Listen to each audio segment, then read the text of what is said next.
McQuade!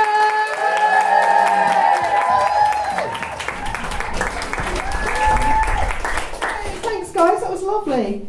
A little while ago, I was on a dating website in search of a human man. There were two reasons for this. Number one, I was lonely for cock. And number two, I had some jars that needed opening.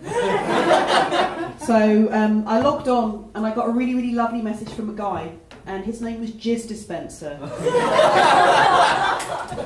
Now, I don't know what the hell Mummy and Daddy Dispenser were thinking. Could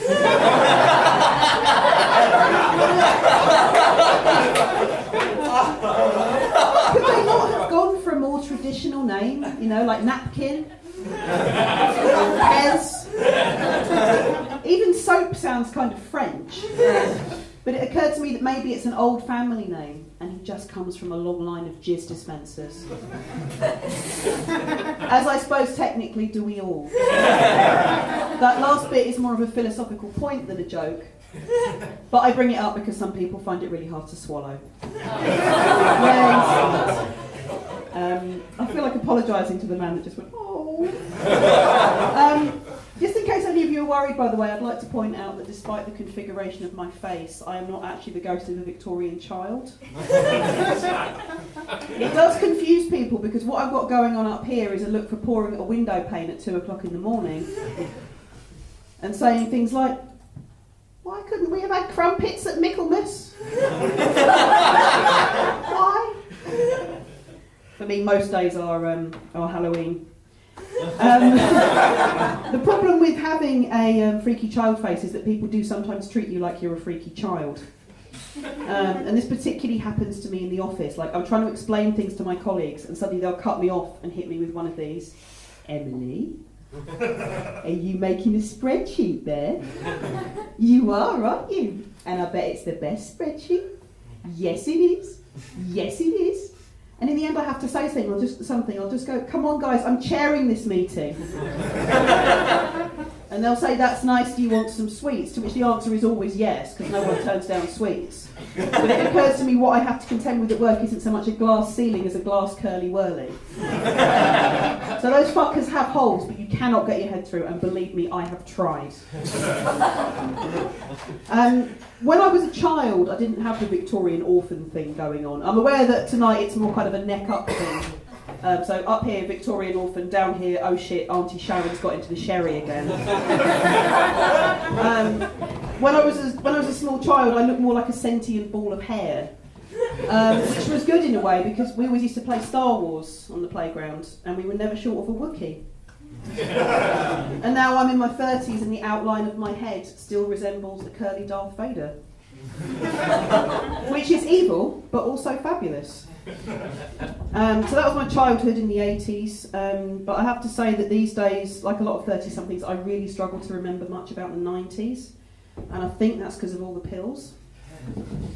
They were mostly antidepressants, but there were some hay fever tablets, and some of those motherfuckers were non-drowsy. The good shit, I don't mind sharing that with you now, guys. Not the actual hay fever tablets, I haven't got any, but yeah, don't ad-lib, Emily, alright, I won't.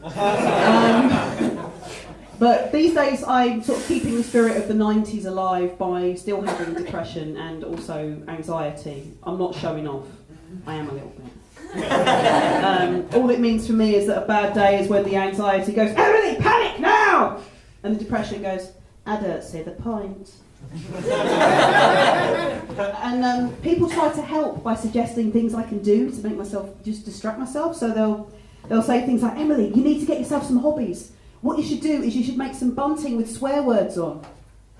Or you could knit a big pair of testicles with Stalin's face on. Because that's both politically confusing and empowering. And in the end I go, come on guys, I don't need hobbies, I've got anxiety and depression. And the other day, I swear to God, one of my colleagues said to me, yeah, but they're not real hobbies, are they, Emily? I do have some hobbies, or at least things that I do to pass the time. Does anybody in here like football? Yeah, because football's all like 1-0 to the football men. I don't like football, but I just want to try and make friends. But I do like making up songs to that particular tune, except unfortunately my mind tends to go to dark places, so with me it's more like, I've killed and I'll kill again. I haven't. I've killed and I'll kill again. No, I haven't. I've killed and I'll kill again. No, really, I haven't. Unless this is the weirdest confession ever. If I am ever arrested for murder, I promise that I will break into song. I don't know why I'm promising that. By the way, this isn't my set. I just really like these words. Someone said it was a bold choice for a tattoo, but no. I did once go on a very traditional date with someone who wasn't a jizz dispenser. Well...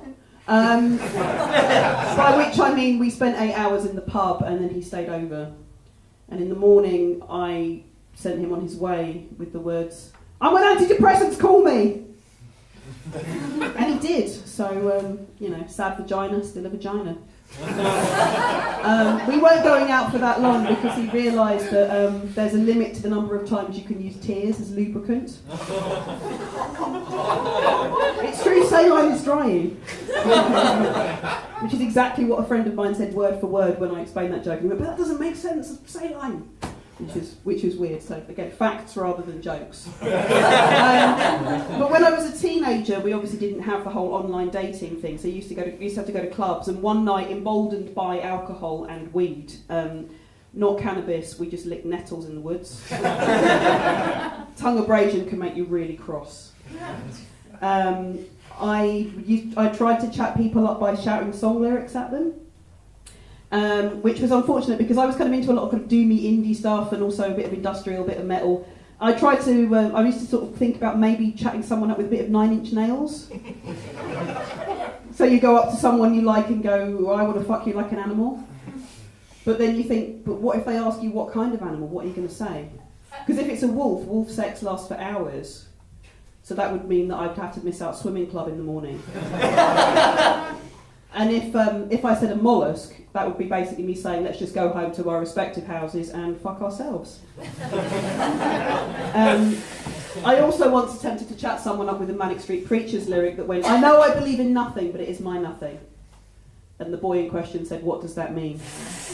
I said, "Nothing." I didn't pull that night. So I'm going to leave you guys soon, but I thought as it's not been that long since Halloween, I'm going to give you a bit of a classic ghost story. Are we up for that? Yeah.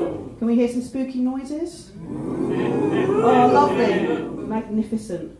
You really put the... thought there were actual ghosts in here. Maybe there are. There's me going, "No, I'm not a ghost," and everyone in here's going, "We are." Let's not tell her. Amazing. Okay, here we go. So one of these classic ghost stories from this classic book with a scary face on, which also doubles up as a really cheap Halloween costume. Ooh, skeleton book face. Yeah. Oh, I put slightly more effort than that on the actual night. Okay, here we go. You attend a séance in an effort to communicate with your beloved late grandmother. She gets in touch to say that she's very disappointed in you and your life choices, and so is David Bowie. I know, right? She also says that your new cardigan makes you look a bit slutty, but Bowie quite likes it.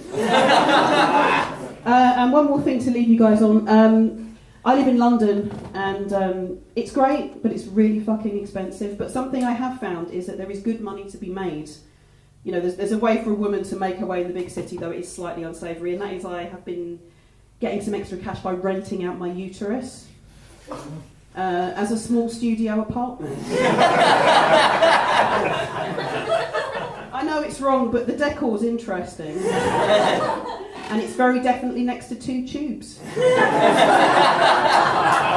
Thank you very much, guys. You've been brilliant.